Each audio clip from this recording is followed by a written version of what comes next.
So, as you cannot fail to have noticed, the big movie release this week is Brüno. Why are you so anti-Hamas? I mean, isn't pita bread the real enemy? You're confusing Hamas with hummus, I believe. Hummus has nothing to do with Hamas. Do you think there is a relation between Hamas and hummus? So was the founder of Hamas a chef? He had created the food and then got lots of followers? Hummus has nothing to do with Hamas. It's a food, okay? We eat it, they eat it. It's vegetarian, it's healthy, it's beans. Now, in this particular blog, I don't want to review Brüno the film. I'll do that elsewhere on the Mayo Show. What I want to do right now is to address the issues behind Brüno. You might want to come closer for this. Now, for me, the issues with Brüno began when I first saw the film a few weeks ago. As we went into the cinema, all the critics were given a form that they had to sign saying that we would not review the film in advance of its opening because we were told that they wanted to preserve the secrecy. So rule number 1 of Brüno is do not review the movie, which is fine, except for the fact that at the time that we signed the form, reviews of the movie had already started to appear. In fact, there had been a laudatory review of the movie in the UK's own Guardian newspaper. We still had to sign a form saying we wouldn't review it. So, rule number 1, broken. Rule number 2, and this is a big thing for Sacha Baron Cohen, do not explain yourself. One of the great things about his comedy is that he wants the characters to speak for themselves.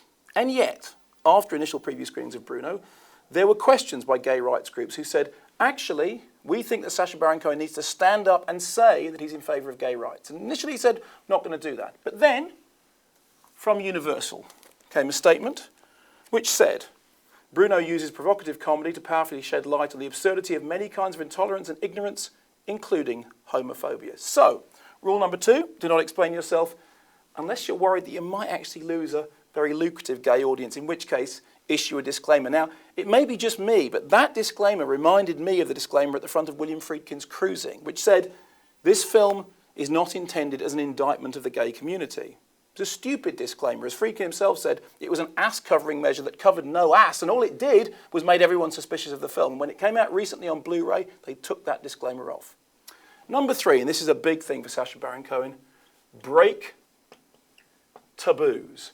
His comedy, whether it's Brüno or Borat or Ali G, is all about breaking taboos, making us recognise the absurdity of taboos. So there are taboos that can be confronted, and it's good to do that. Except there are some taboos that apparently it isn't so great to confront. I'll give you an example. Apparently the original ending of the movie included a scene of gay bashing and of disability, which was played who knows how, because none of us ever saw it. After initial preview screenings, some people said, I think you've actually gone too far there. And they changed the ending. They changed the ending to a sequence in which Brüno sings a song with Bono and with Elton John. So, rather than breaking taboos, we have Bono and Elton John in on the gag, which for me breaks the most important rule, which is to deflate stupid celebrities.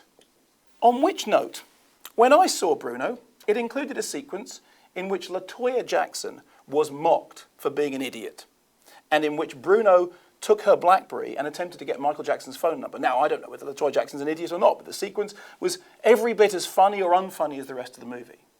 Then Michael Jackson died, and it was decided to take that sequence out because it was a step too far. Michael Jackson had since died, and now the joke was in bad taste. Well, hang on a minute. What's the difference between insulting the Jackson family and the Jackson fans in the wake of his death and insulting everybody else? Is the difference that Michael Jackson is a very important celebrity and his hordes of fans, if they turned on you, might undercut the box office potential of your movie? So, do not review. Not true. Do not explain. Not true. Break taboos. Not true. And deflate celebrities. No. I'll tell you what. Let's just end up doing a song with them.